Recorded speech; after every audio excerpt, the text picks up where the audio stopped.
তাদেরকে কাজ দেওয়া যাবে না, তাদের জন্য বেকার ভাতা দিতে হবে। চাল ডাল নিত্য প্রয়োজনীয় জিনিসপত্রের দাম কমাতে হবে, সকলের জন্য কাজ দিতে হবে। কিছু বুঝি না, তাদের কাজ করার সামর্থ্য আছে, সকলকে কাজ দিতে হবে, সকলকে ঐক্যবদ্ধ হতে হবে।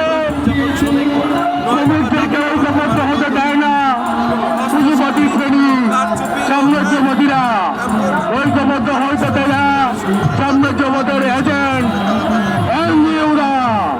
পুরুষের আমলে আমরা দেখছি 2650টা এনজিও আছে, তারা শ্রমিকদেরকে 2650টা ভাগ করে রেখেছে। এই ভাগ আমাদেরকে ছিঁড়ে ফেলতে হবে, ভাগ চলবে না। দুনিয়ার মজদুরদেরকে বাংলাদেশে ঐক্যবদ্ধ হয়ে সংগ্রাম করে সংগ্রামী মেহনতি মানুষদের হাতে ক্ষমতা নিতে হবে।